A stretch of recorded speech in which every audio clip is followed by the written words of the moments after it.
Good evening, ladies and gentlemen. Welcome to Was the Industrial Revolution Worth It? I'm your host, Evan Dahlman. Tonight we have two very special guests, Karl Marx and Adam Smith. One who had a vision of a capitalist system and another of a communist system. Let's hear from our contestants. Hello, my name is Adam Smith and I'm the originator of capitalism. My main belief is that the invisible hand, or natural laws of economy, will guide the economy into its right path. I was born in Edinburgh, Scotland, and my main belief is that the government should not mess with the economy at all. After all, it's the employer and the employed that form the contract that pushes the economy forward, not the government and the employed. Hello, my name is Karl Marx, and I am the father of communism. I believe that the government needs to step in and interfere with the economy, setting rules and regulations, unlike Adam Smith pointed out. Some people consider me as a radical, but I'm merely just pointing out the obvious. The economy can't sort itself out, so the government must. A prime example would be how laborers put value into an item, yet the employers are the ones to take the value for themselves. And that's where I feel that the government needs to set those rules and regulations to keep the economy steady. Tonight's game is about the Industrial Revolution. So I'm going to be asking you two questions, and you will impersonate a certain celebrity. And we'll play right after this break. Welcome back, everyone. Oh, it's kind of hot in here. Let's get started! So this is how it all works. I will have the contestants go and grab a question from this box, and then they will impersonate whoever they get. We'll be starting off with Adam Smith. Alright, Adam, enough of that. We're going to be starting, so why don't you go ahead and pick your card.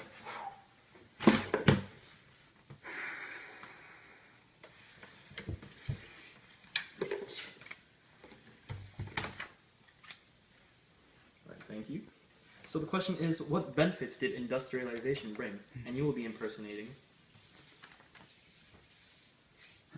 Alright, many of the jobs were easier, and there were many inventions that made everything easier to deal with. It was like an engine that kick-started employment for jobs.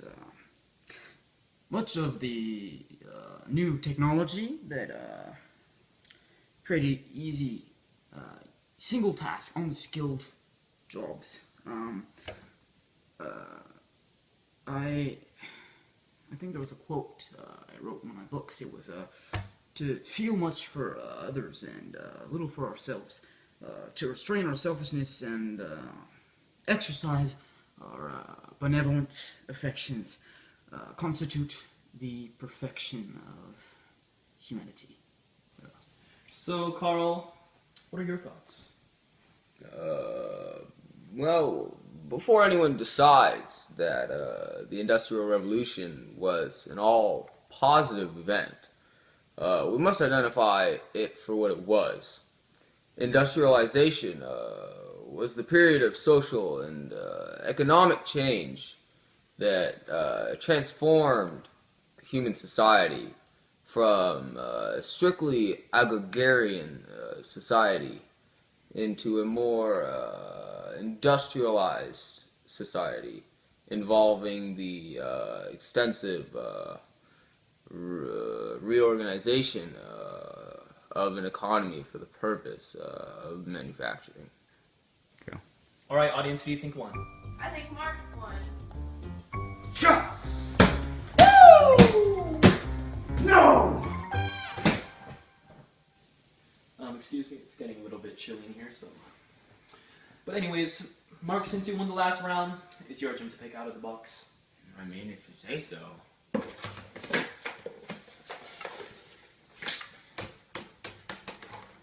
Thank you, my good sir. So, how and why did Industrial Revolution occur? When and where did it first start? Alright, Evan. The Industrial Revolution started in England around 1750. The Agricultural Revolution began in the 1600s, and that led to new technology and more unemployment.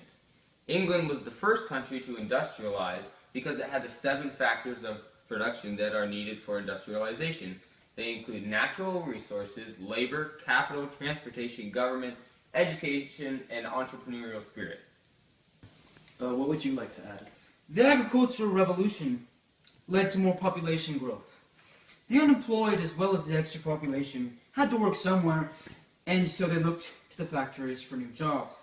Also, England stayed the only industrialized country for 80 years before other countries started to industrialize. All right, audience, who do you think won? I think Smith won. All right, so I guess we're both tied up now. So let's move on. Welcome back, ladies and gentlemen. The real competition has begun. So this round we're going to be implementing accents. So since Adam Smith won the last round, he's going to be going again. Let's get to it. Adam, why don't you come on over? All right, so the question is, how did industrialization change society and people's lives? And he will be doing it in a... All right. I believe my invisible hand economic idea is the true benefit to the workers through the overall social benefits eventually created through the construction of social structures such as paved streets, city transport, street lighting, fire brigades, waterworks, gasworks, hospitals, parks, and police. These are the positive things that came out of the Industrial Revolution, and without these things, our world would, without a doubt, be completely different today. All right, Adam Smith, let's go on ahead. Carl, it's you. Just go ahead and answer the question anyways. Okay. The working class, who made up 80% or more of the society, had extremely little or no bargaining power with their employees as their jobs became more and more replaceable. People were losing jobs, or they were being accepted into a completely new job. Jobs requiring replaceable skills such as how to fix or use the machinery. If I remember correctly, I think I wrote something down in one of my books. Oh yes, here it is. The production of too many useful things results in useless people. All right, audience, so who do you think won?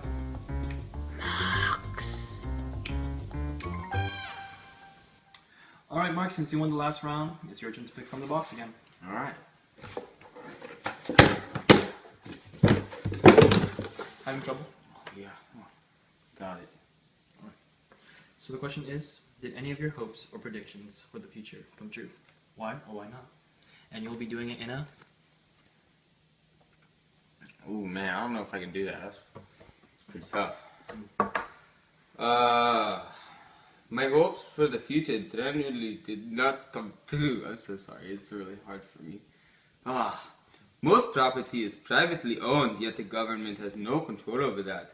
Society is very capitalistic, with an extreme difference between the middle and lower class and the top 1% who own a fourth of the nation's money. I don't think that was really good at all. All right, so Adam, do you have anything to add to that? Well, the ideal was to make a profit and still live in happiness. And the way to do that was to eliminate the government from the situation and let each business sort of fend for themselves and create their own currency by agreement. My hopes and dreams only partially came true. Government is involved today with all of the formation of the economy. People sort of never given the government the power of money in the first place. If that had happened, then there wouldn't be so many issues today, surely. So Adam, since you won the last round, it's your turn to pick a card again.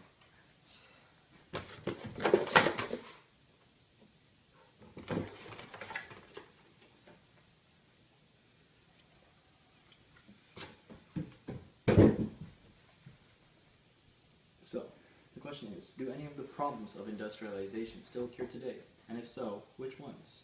and he will be doing it in a... Well. The most notable problem to me that comes to mind is that society is too dependent on the government's intervention in private companies and corporations. If the people had never let the government have this kind of power on the economy, then we wouldn't have the problems that we're having today, simply. I believe that minimum wage would not be a problem now. Businesses and workers and consumers would all come to an agreement on the payment of goods. You wouldn't need a minimum wage. Humanity is continuously striving for production of perfection and competing against other brands to gain and grow their audience at the same time.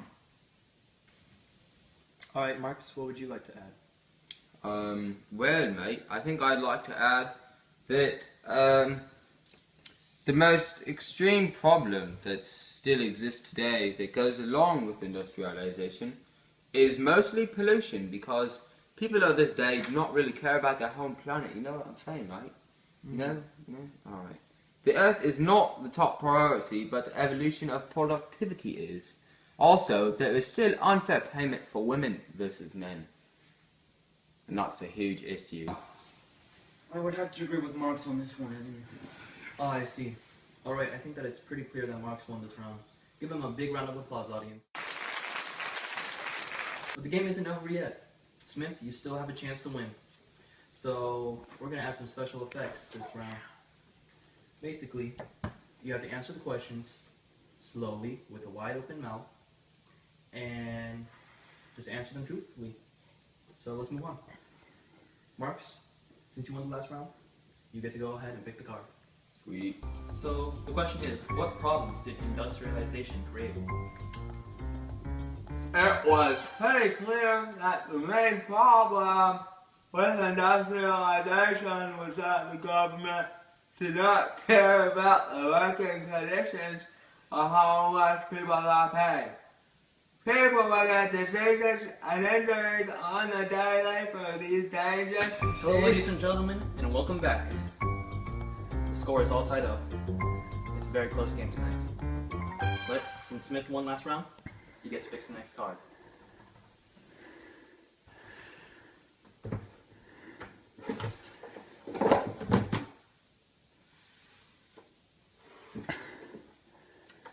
Alright, so the question is, what do you think of the world today? How is it similar or different from the time of the Industrial Revolution? Well, for one, the government has stepped in and issued a minimum wage. And they have made more laws for living conditions like housing structure requirements, which I, again, disagree with. The government should not at all interfere with how our economy runs. If less and less people stay at the poor housing areas because they are so terrible, then owners of the housing areas are going to want to make them better to increase their profits. I mean, this might take time, but it will all work out in the end. The most extreme problem that still exists today that goes along with industrialization is mostly pollution, because people of this day do not care about our home planet. The Earth is not the top priority, but the evolution of productivity is. There's also still unfair payment for women versus men. Humanity is continuously striving for production and perfection and competing against other brands and trying to gain and grow their audience. Alright, this is going to be a tough decision, but audience, who do you think won? Adam Smith. Adam Smith. Well, Adam Smith, you know what that means. You're the winner of this game.